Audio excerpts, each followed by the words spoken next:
Hi guys, this is going to be a totally different video than I usually shoot because I'm usually talking about teaching tips or things that parents can do to help with their students. But this is to my fellow teachers. I want you to know today we're talking about giving yourself permission. And you may be asking, what am I telling you to give yourself permission to do? Let me explain. Hi, I'm LaWanda Shields with 2Q Classrooms. And before we go any further into this video, I just want to say today that we're talking about giving ourselves permission. This is to my fellow teachers, and I guess my parents and students, whomever this is for, this is your signal right now. We're talking about giving ourselves permission. So we're going to get right into this video.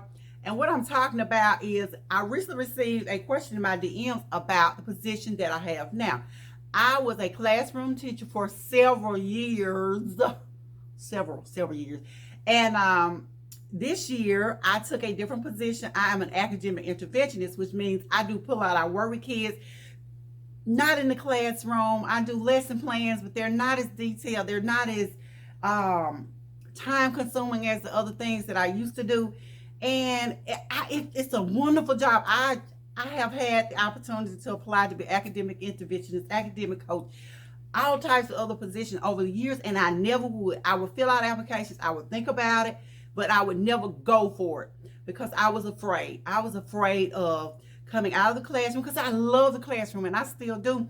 But I said, I'm a classroom teacher, and I always would comfort myself in that, girl, you're a classroom teacher, stay in the classroom. And over the years, I watched as people that had not as much experience as I did, not as much knowledge as I did, taking positions. They were becoming my supervisors. They were doing all these things. People were starting to ask me, Ms. Shields, why didn't you apply? Why didn't you get that job? Why didn't you do this? Why didn't you do that? And I said, well, I'm a classroom teacher. I love classroom. I'm happy here. I wouldn't want to do anything else. So this year, one of my coworkers told me, she was like, Ms. Shields, they have a position open. It's for instructional coach, or I can't remember. It might have been interventionist. I think it was intervention. Why don't you apply? And I was like, okay. So I filled out the application. It was due that day, and I had like 30 minutes to do it. So I got all this paperwork together. I submitted the application, and I was thinking to myself, I'm not gonna get this job. I'm not worried about it. I did have an interview for the position. I was interviewed by 3 principals in our district, and they called my principal because it wasn't at my school. It was at 2 other schools. And he was like, I heard you had an interview and I heard you did really well. And I said, okay, thank you. He said, but now if there's an opening here, if I stay here, I want you here with me. I said, well, fine. Okay, but I was still thinking, I'm a classroom teacher. I'm a classroom teacher. I'm a classroom teacher. I'm safe here. I'm comfortable here. This is what I'm used to. But unfortunately, I can't really say unfortunately, as the wheels would turn, the Lord fixed it where I ended up leaving that school district. I never got a response from those interviews, even though, I sort of had a pretty good feeling about them. But then, you never know. But I put in the application in the district I'm in now. I was not specific on the position. I just checked everything, I was just checking. I was really not that concerned about it. And so when I was called to work, when they told me I had the job, I thought I was going to a classroom. When I got there, they said, no, ma'am, you're our interventionist. And I'm like, okay. So now I'm the interventionist. And I got nervous. I got scared. But as I took the job and began to do it, it's something I was familiar with.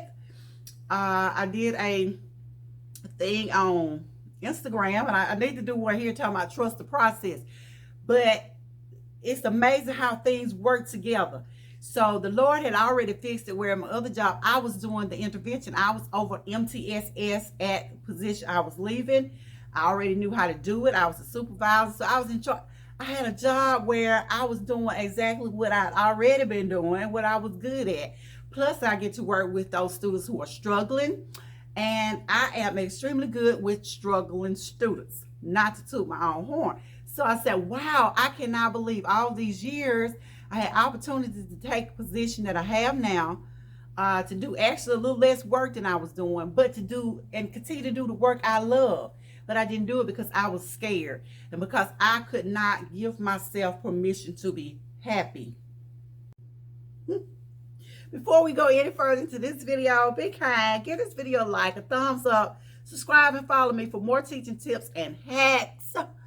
And I'll see you guys back in the video. As I was saying, you know, I just had not learned to give myself permission to be happy, permission to change, permission to do something different. And I think as educators, maybe just people in general, we get in a comfort zone. That's where we feel comfortable. That's what we want to do. Because for me, the classroom was safe. I knew it. I understood it. And so I was scared to leave that comfort zone. But I want to encourage each of you, my educators, my parents, my students, my whomever you are, give yourself permission to be happy. Give yourself permission to change. It's not going to hurt anything to jump out there. It's not going to hurt anything to try something different. Be all you can be. If you tried and it fails, at least you know that you tried. Have faith enough to believe that you're going to step out and that things are going to be okay. Stop speaking that negative stuff. Put those negative thoughts out of your mind and believe in the power of you. Believe in who you are. Believe in what you can do. Have faith that the position is going to last as long as you need it to last. And that's all that counts. I notice with myself, I have times of getting nervous. I'm about to get something good and I'll just get nervous. So I can even be watching a video here on YouTube and I'll start watching the video and it's some information I really need. I'm like, oh my God, this will really help me. And I'll stop the video. I'll go do other stuff and I'll come back later because I'm so excited. I'm so hyped up. I'm not quite ready yet. And so I get a feeling of anxiety. And I'm talking to you now, teachers. I'm talking to you, parents. I'm talking to you, whomever is watching this video. That's because you're scared of change. That's because you're scared of the blessing. Allow yourself permission to have the blessing, to be happy, to change. So I know this is not my normal video. I know we're not talking about things we can do in our classroom to help our students, but we're talking about one of the most important things I could ever tell you. Give yourself permission to be happy. Give yourself permission to change. Give yourself permission to be successful, to be prosperous. Girl, if you need to come out of that classroom, or a guy, come out of that classroom, do what you need to do to promote yourself and your career. There are worlds of opportunity out there and you're denying yourself for no reason. So again, this is LaWanda Shields with 2Q Classrooms telling you, give yourself permission to be happy. Give yourself permission to change. A change is coming expected. So I'll see you guys